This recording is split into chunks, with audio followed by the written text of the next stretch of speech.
primeira série, tudo bem? Então, gostaria de começar esse vídeo de hoje falando sobre o quanto eu estou com saudade de vocês, da participação de vocês, das nossas conversas, dos nossos debates, acima de tudo das leituras, quando vocês me ajudam tanto, né, nesse momento de interação, de mostrar o ponto de vista que você tem, as suas ideias, os seus conceitos, tirar dúvida. Então isso tudo faz muita falta, viu? E eu tenho certeza que isso tudo vai passar logo logo, pra gente poder voltar à nossa vida normal, voltar à nossa interação social, certo? Então, a gente dá continuidade por aqui. Hoje, então, eu gostaria de mostrar para vocês o nosso Aplicando Conhecimentos. Como assim, Valéria? Eu quero que a primeira coisa que você faça agora seja pegue o seu livro. A gente vai fazer os nossos exercícios a respeito de funções da linguagem, tudo bem? Então, todo o conteúdo que a gente passou na última aula, hoje a gente vai colocar em prática, nós vamos aplicar o nosso conhecimento. E o conteúdo da nossa última aula foi função da linguagem, tudo bem? Então, primeira dica, pega o seu livro que eu já peguei o meu.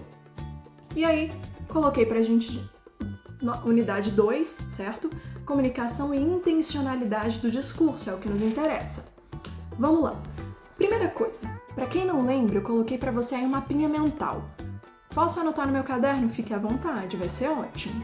Coloquei para você então o tipo, né, os tópicos para te mostrar, te relembrar, reavivar sua memória das funções que nós temos. Eu tenho então, coloquei lá no verdinho, todo mundo acompanha comigo, a função poética. A função poética ela tem como foco a mensagem. A função referencial, ela tem como foco o referente. A função emotiva tem como foco o emissor. A função conativa, ou conhecida também como apelativa, tem como foco o receptor. Aqui embaixo, função metalinguística tem como foco o código. E a função fática tem como foco o canal. Valéria, e agora? O que eu faço? Você precisa saber de todos esses tópicos para a gente conseguir produzir os exercícios.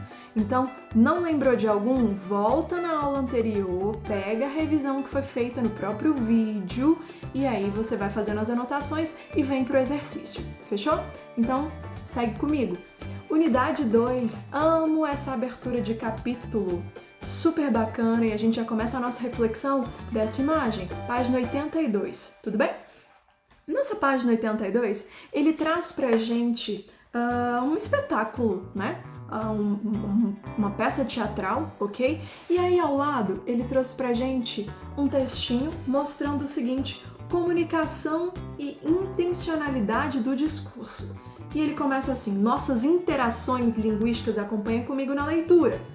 Nossas interações linguísticas, por meio de qualquer tipo de linguagem, sendo ela verbal, não verbal, falada, escrita, tudo isso você tem que lembrar. O que é a linguagem verbal? É aquela produzida com palavra, ok? A não verbal, produzida com imagens, pinturas.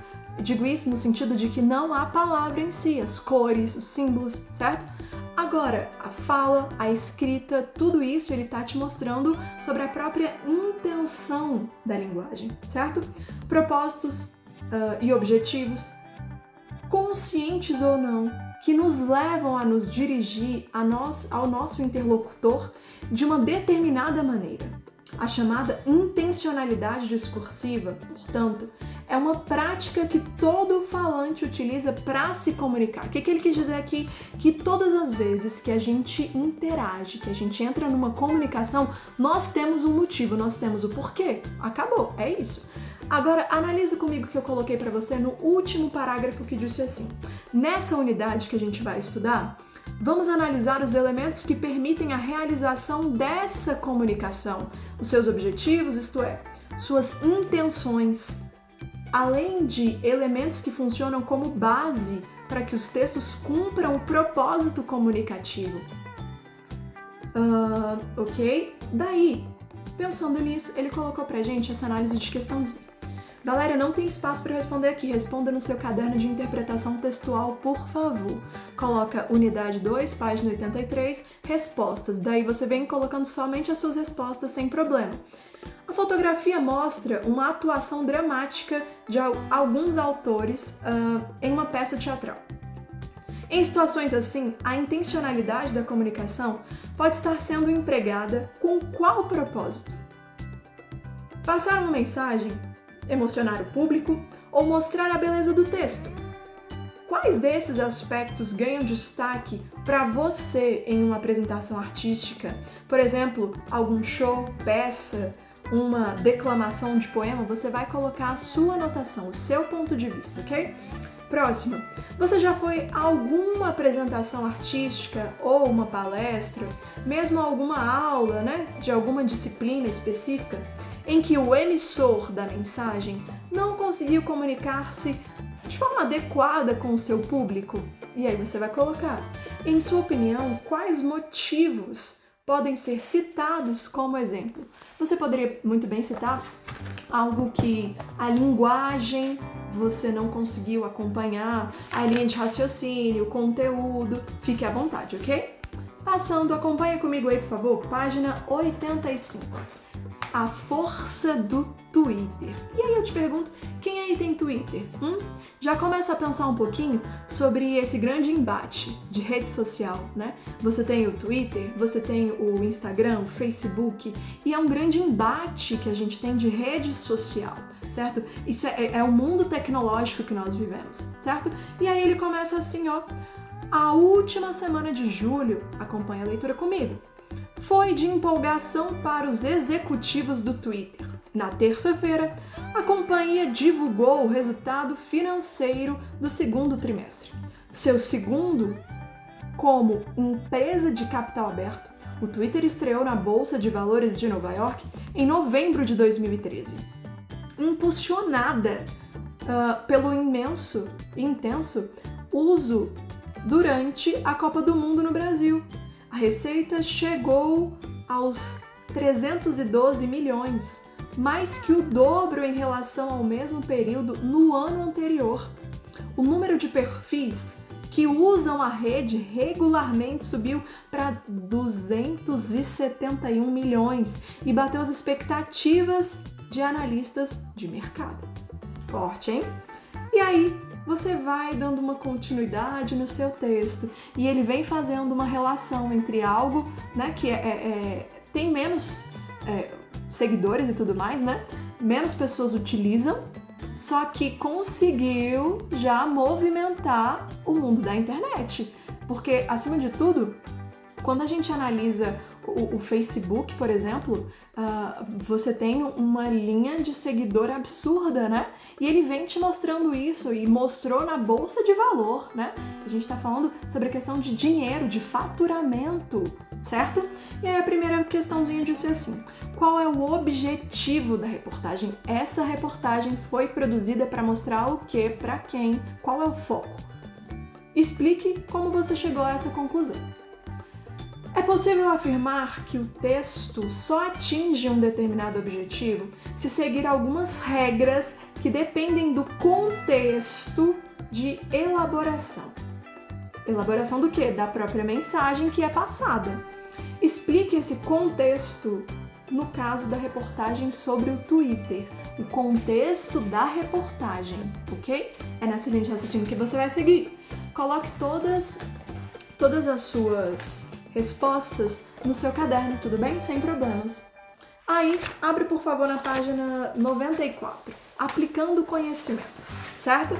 Nós vamos nos apegar então às questões discursivas. Não quer dizer que você não vai fazer as objetivas. Faça. Dúvida você coloca para mim aqui embaixo no comentário e eu já vou tirar a sua dúvida, certo?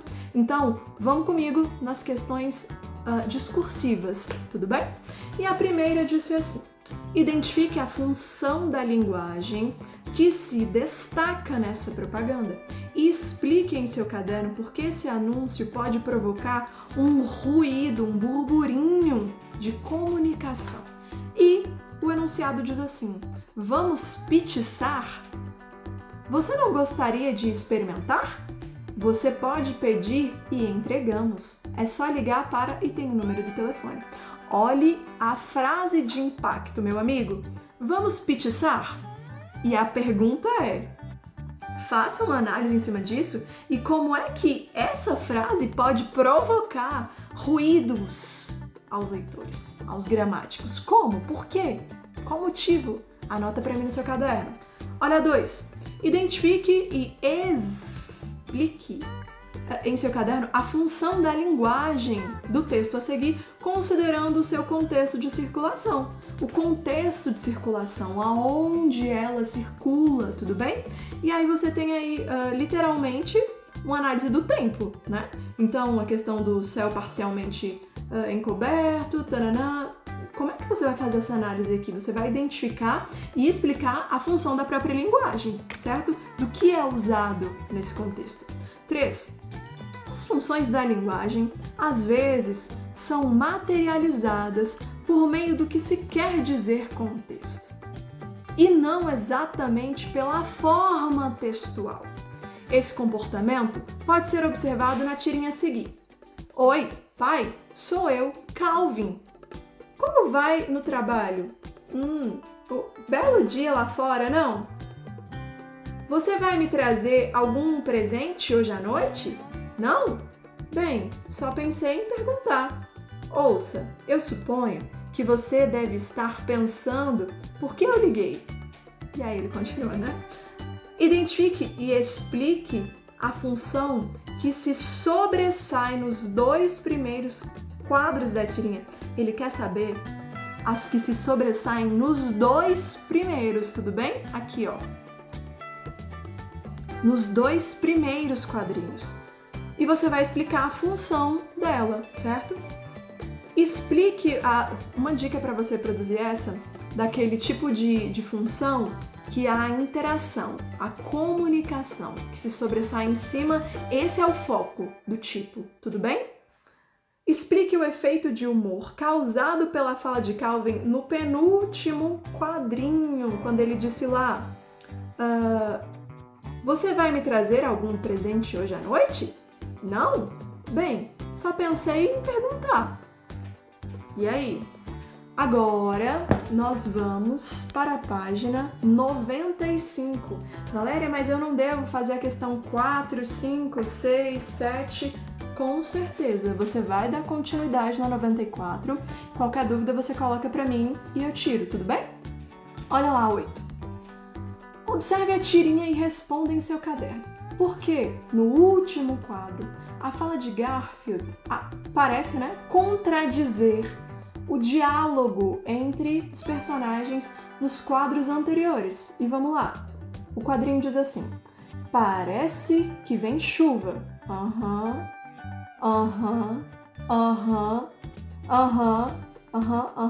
E dizem que a arte de conversação está morta. Bem debochado ele, como sempre, né? E aí eu volto para a questão 8, que ela pediu para você o seguinte: observe a tirinha. Ok. Responda em seu caderno. Você já está fazendo isso. Porque no último quadro, a fala do gato parece contradizer as falas estão indo aqui assim, ok? Numa sequência lógica. E ele veio e ele literalmente, o ato de contradizer o diálogo entre os personagens nas formas anteriores. Como é que isso aconteceu? Por que aconteceu, né? Ótimo. Abre para mim, por favor, na sua página 101. Continue as questões bem tranquilinho, vá respondendo uma por uma, ok? E acima de tudo, vamos lá. Página 101, questão 12. Relatos de violência, e você tem um infográfico, tudo bem? Analise as cores, os dados que são passados para você. Em seu caderno, indique a função da linguagem predominante no texto 1 e justifique sua resposta. A linguagem predominante, ok? No texto 1. B. Considerando-se o total de 140.350 relatos de violência, a Central de Atendimento à Mulher Escreva em seu caderno um parágrafo com, no máximo, 10 linhas, a partir do texto 2, cuja função seja predominante referencial. Você vai produzir um parágrafo, certo? Fazendo uma análise em cima disso, dessa ideia aqui, sendo lá a função da sua linguagem predominantemente a referencial. Na primeira, na letra A, você precisa ler o texto 1 para você descobrir, né, e justificar para mim qual é a função da linguagem, qual é a linguagem predominante em cima disso, ok? Então, eu peço que você também continue fazendo as questões objetivas, que são essas que eu coloquei para você, certo? Dúvida, você vai colocar para mim e eu já vou tirando, certo? Pessoal, gostaria de finalizar por aqui. Espero ter literalmente tirado as suas dúvidas a respeito do assunto. Mais uma vez, gostaria de deixar um abraço enorme para você e para sua família. Falar que o quanto antes eu creio que a gente passará por tudo isso o mais rápido possível e que realmente eu estou morrendo de saudade de vocês, tá bom? Fiquem bem, um beijo enorme para vocês.